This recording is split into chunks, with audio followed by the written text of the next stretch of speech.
Ladies and gentlemen, welcome to another episode of the Yankee Cowboy Podcast. I'm your host, Tim Wilkins, and today's topic is the Week 7 of the NFL recap show. And I think we saw all the emotions riding high in really in Week 7, from injuries to close games to disappointing matchups.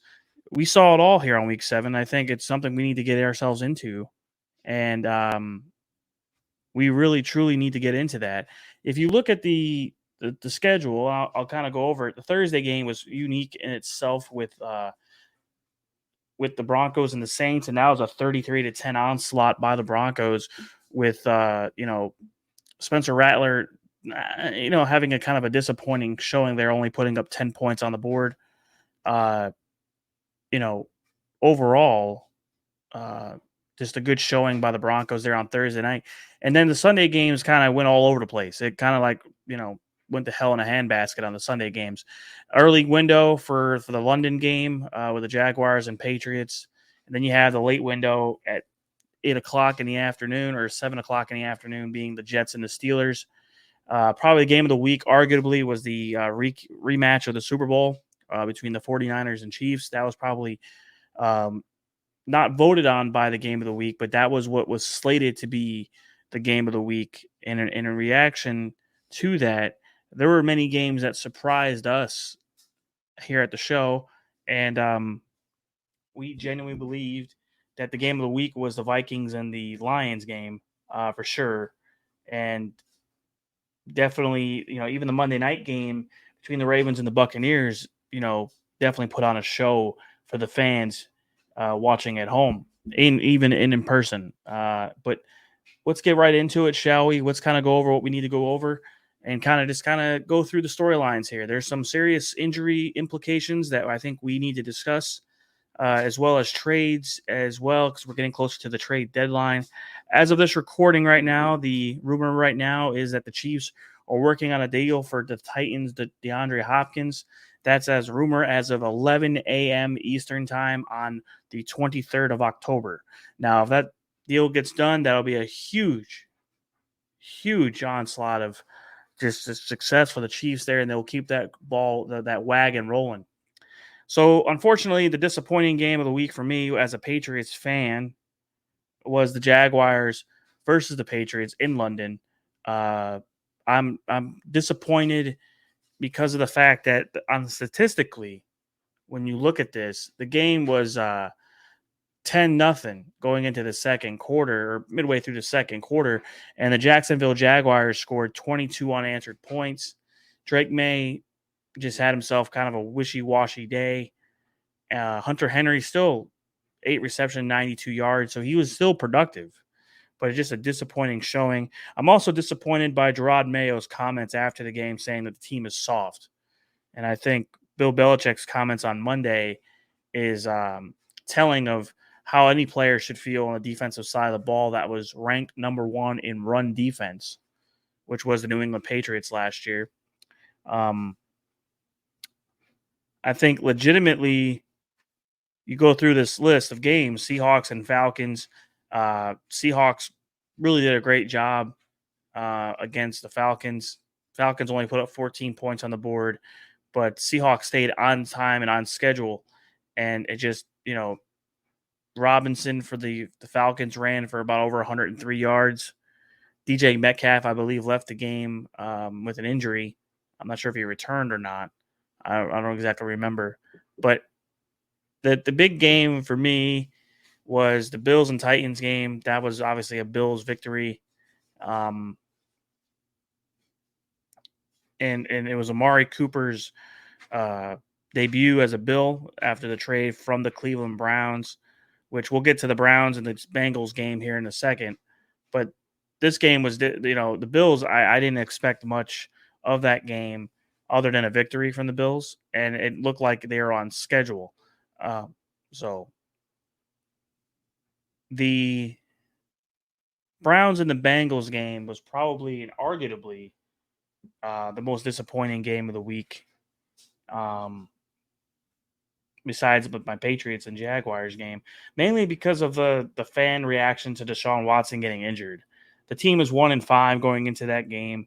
They needed to kind of get turn the bus into a certain direction and kind of get positive. And then he gets hurt from what it appeared at the time, an Achilles tear, and that was confirmed by MRI, I believe, the following day.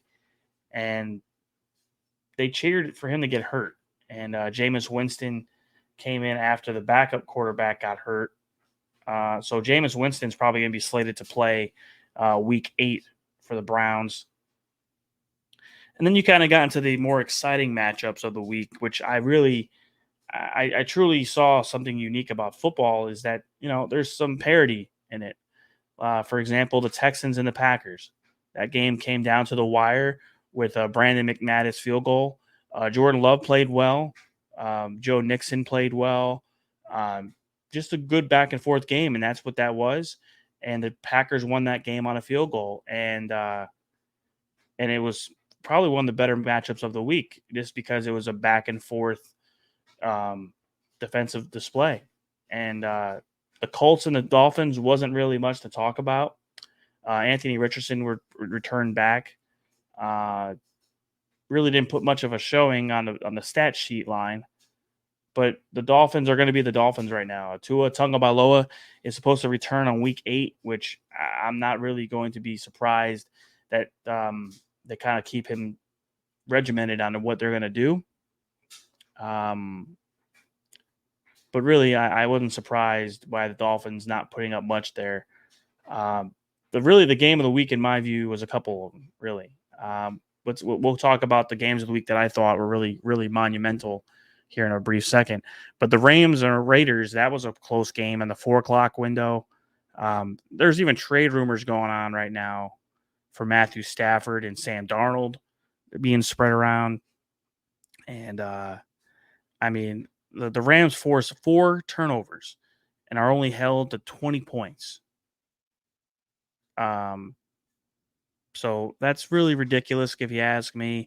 That team probably should have put up about a touchdown every turnover, but they didn't. The Commanders and Panthers, that game was really never in question. The Commanders took care of business. But it looks like Jayden Daniels did leave the game due to a rib injury, and Marcus Mariota came in and scored 2 touchdowns in relief. So it was business as usual for the Commanders, and I'm looking forward to seeing how they progress down the line here, week 8.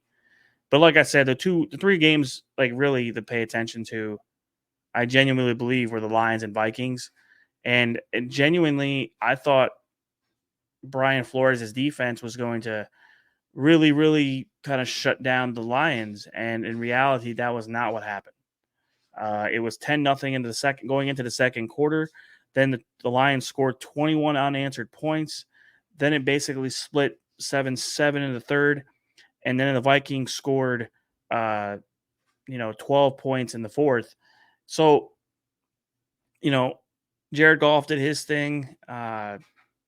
Detroit kind of really won that game down the stretch of the game there and scored themselves a 3-point play at the very end of the game to seal that up. And that was really what was going to happen. The momentum was swinging back towards the Vikings towards the last part of the fourth quarter. And then the Detroit Lions did what they had to do. And I think the Lions and the Vikings are still going to be the most either one of those teams are going to be a wild card team as well as a division winner.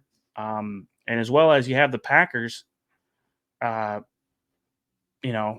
5-2. So you have 5-1 teams and a 5-2 because of what appears to be the Vikings and the Lions had their bye week already. So it's going to be interesting. That's for sure. But I'm always interested to see how that plays out down the stretch. Another divisional matchup that I really think took priority was the Giants and the Eagles. And it was the first time Saquon Barkley came home to New York after his departure to Philadelphia. And he ran for 175 yards and a touchdown. So that tells me he understood the assignment and he did what he needed to do. And he ran exceptionally well, and the Eagles win that game handedly, 28-3. I don't think it was ever in question. And you have that, right? So then you get to the last game of the 4 o'clock window, which was the game of the week, arguably by all the bettors and all the handicappers and all the news punditry, was the Chiefs and the 49ers. Obviously, um, a rematch of the Super Bowl. It was played in the 49ers Levi Stadium, and it was 28-18. So that tells me that, Brock Purdy uncharacteristically throws 3 interceptions. Uh, George Kittle had himself a 6 reception, 92-yard game. Kareem Hunt for the Kansas City Chiefs ran the ball a lot, had 2 total touchdowns, but really, and the Chiefs stayed perfect. So now with this, if the Chiefs go and get DeAndre Hopkins, who arguably is an amazing receiver, I don't think anyone's ever going to question that ability. But to add to the players on the roster, it's just adding icing on the cake, if you ask me, for that team. And then, really the Sunday night game, which was arguably, it was really slow moving at the beginning, and then it picked up in a hurry. Points scored wise, it picked up in a hurry by the Steelers. It was a return of Russell Wilson, which Russell Wilson, I mean, obviously coming out of the gate being his first start of the year, I don't think anyone was going to see this kind of performance on his first week returning it, but but why not, right? So to have a 37-15 matchup, that was pretty awesome. And I think you're seeing Najee Harris run really well for Pittsburgh. George Pickens, run for exception, having a great game as well. 5 for 111 and 1 touchdown. Just keeping it simple, The game plan wasn't really complicated, if you ask me. But the Monday night games, and I got into this because it was really worth discussing now in the episode. I waited to record this day because I waited to see what the Tuesday injury report was going to be for Monday. And this game between the Buccaneers and the Ravens was remarkable to watch. Was remarkable. King Henry, Derrick Henry, 15 carries, 169 yards. If there is ever a question if a player other than a quarterback can receive the MVP, it is Derrick Henry. And there is no question. But you did see 2 injuries in this game that are going to kind of play out down the stretch here is Mike Evans and Chris Godwin. And Chris Godwin, it appears that he did something to his leg. And that's, from what I understand, is the Mike Evans is a hamstring injury. And that's probably going to be returning after the bye week, if I understand that correctly. Chris Godwin, it looks like a dislocated left ankle. He dislocated his left ankle.